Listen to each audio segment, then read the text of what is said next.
নমস্কার বন্ধুগণ, এই মুহূর্তে আবহাওয়া দপ্তরের গুরুত্বপূর্ণ খবর। পশ্চিমবঙ্গের 23টি জেলার উপর দিয়ে কিন্তু একটি ঘূর্ণাবর্ত প্রবেশ করে বাংলাদেশ দিয়ে ত্রিপুরার দিকে সরে যাবে। তো এই দুদিন কোথায় কেমন বৃষ্টিপাত হবে, কোথায় কেমন সতর্কতা জারি করেছে আলিপুর আবহাওয়া দপ্তর, তা সম্পূর্ণ জানতে অবশ্যই ভিডিওটি স্কিপ না করে পুরোপুরি দেখবেন। এবং চ্যানেলটাতে যদি আপনি নতুন হয়ে থাকেন তো চ্যানেলটি সাবস্ক্রাইব করে দেবেন সর্বপ্রথম এরকম আবহাওয়ার আপডেট পাওয়ার জন্য। তো চলুন দেখে নিই সময় নষ্ট না করে কোথায় কেমন আবহাওয়া থাকবে আজকে এবং আগামী 2-3 দিন। আজ থেকে কিন্তু পশ্চিমবঙ্গের জেলাগুলিতে 2 থেকে 3 ডিগ্রি সেলসিয়াস কিন্তু তাপমাত্রা কমতে পারে। এবং তাপমাত্রা সতর্কতা জারি করেছে আজকে বীরভূম, মুর্শিদাবাদ, বর্ধমান, পূর্ব বর্ধমান, নদিয়া, হুগলি, নর্থ 24 পরগনা, কলকাতা, উত্তর 24 পরগনা, পূর্ব মেদিনীপুর, তারপরে হাওড়া, পশ্চিম মেদিনীপুর, ঝাড়গ্রাম, হুগলি। এবং বেশি সতর্কতা থাকবে সেটা হলো পুরুলিয়া, বাঁকুড়া, পশ্চিম বর্ধমান। তার মধ্যে রাতের তাপমাত্রাটুকু ভারী থাকবে, সেটা হলো পুরুলিয়া, বাঁকুড়া এবং পশ্চিম বর্ধমানে খুব একটা বেশি গরমের সম্ভাবনা রয়েছে।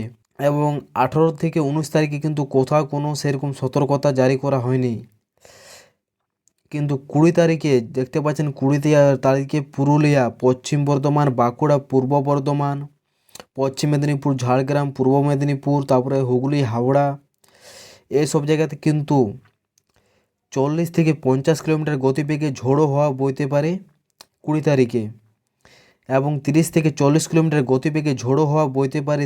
সেই জায়গাগুলি হলো জেলাগুলি বীরভূম, মুর্শিদাবাদ, নদিয়া, নর্থ 24 পরগনা, কলকাতা, দক্ষিণ 24 পরগনা। এসব জেলাতে কিন্তু বজ্রবিদ্যুৎ সহ বৃষ্টি এবং 30 থেকে 40 কিলোমিটার গতিবেগে ঝোড়ো হাওয়া বইতে পারে। তো চলুন দেখে নিই কোথায় কেমন বৃষ্টিপাতের আপডেট দিয়েছে। তো আজকে 17 তারিখে কিন্তু বৃষ্টিপাত কোথাও নেই। দার্জিলিং এবং কালিম্পংয়ে 2 জায়গাতে বৃষ্টিপাতের সম্ভাবনা আছে। এবং 18 থেকে 19 তারিখে কোথাও কোনো বৃষ্টিপাত নেই। 18 থেকে 19 তারিখ সম্পূর্ণ পরিষ্কার আকাশ, হালকা হালকা মেঘলা আকাশ থাকলেও কিন্তু কোনো বৃষ্টিপাত নেই। এবং 20 তারিখে 51 থেকে 75% মধ্যে বৃষ্টিপাত হবে পশ্চিম বর্ধমান, পুরুলিয়া, বাঁকুড়া, পূর্ব বর্ধমান, হুগলি, পশ্চিম মেদিনীপুর, হাওড়া, ঝাড়গ্রাম। এসব জায়গাতে কিন্তু বৃষ্টিপাত হতে পারে 51 থেকে 75%। এবং হালকা বৃষ্টিপাতের সম্ভাবনা রয়েছে বর্ধমান, বীরভূম, মুর্শিদাবাদ, নদিয়া, উত্তর 24 পরগনা, দক্ষিণ 24 পরগনা, কলকাতাতে কিন্তু হালকা বৃষ্টিপাতের সতর্কতা জারি করা হয়েছে। এবং হালকা মাঝারি বৃষ্টির সম্ভাবনা রয়েছে পুরুলিয়া, হাওড়া এবং ঝাড়গ্রামের কাছাকাছি বাঁকুড়া। এইসব জায়গাতে 51 থেকে 75% মধ্যে বৃষ্টিপাত হতে পারে। তো 21 তারিখে কিন্তু এই পুরুলিয়া, পশ্চিম বর্ধমান, বীরভূম, পূর্ব বর্ধমান, বাঁকুড়া, পশ্চিম মেদিনীপুর, ঝাড়গ্রাম, পূর্ব মেদিনীপুর, এসব জায়গাতে কিন্তু যেটা ছিল 51 থেকে 75% সেটা কিন্তু কমে গিয়ে 26 থেকে 50%-এর মধ্যে হয়ে গেছে।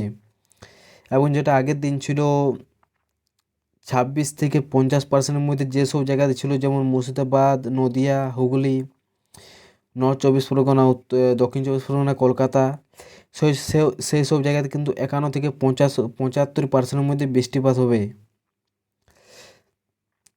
এবং 22 তারিখে কিন্তু বৃষ্টিপাত অনেকটাই কমে যাচ্ছে, দেখতে পাচ্ছেন পুরুলিয়া, বাঁকুড়া, পশ্চিম বর্ধমান, বীরভূম, মুর্শিদাবাদ, পূর্ব বর্ধমান, নদিয়া, এইসব জায়গাতে কিন্তু হালকা বৃষ্টির সম্ভাবনা দেখাচ্ছে। এবং উত্তরবঙ্গের দার্জিলিং, কালিম্পংয়ে হালকা বৃষ্টি হতে পারে। বাকি ঝাড়গ্রাম, পশ্চিম মেদিনীপুর, হুগলি, নর্থ 24 পরগনা, এইসব জায়গাতে কিন্তু 25 থেকে 50% মধ্যে বৃষ্টিপাত হতে পারে। মানে হালকা থেকে একটুকু উপরের দিকে বৃষ্টিপাতের সম্ভাবনা রয়েছে। তো বন্ধুগণ, এটাই হলো আজকের আপডেট। অবশ্যই যদি ভিডিওটি ভালো লেগে থাকে তো ভিডিওটি একটি লাইক করে দেবেন এবং চ্যানেলটি সাবস্ক্রাইব করে দেবেন সর্বপ্রথম এরকম আবহাওয়ার আপডেট পাওয়ার জন্য। তো আপনি কোথা থেকে ভিডিওটি দেখছেন অবশ্যই কমেন্ট করে বলবেন। আর আপনাদের জেলাতে কেমন আবহাওয়া রয়েছে সেটাই অবশ্যই কমেন্ট করে বক্সে জানাবেন। ধন্যবাদ।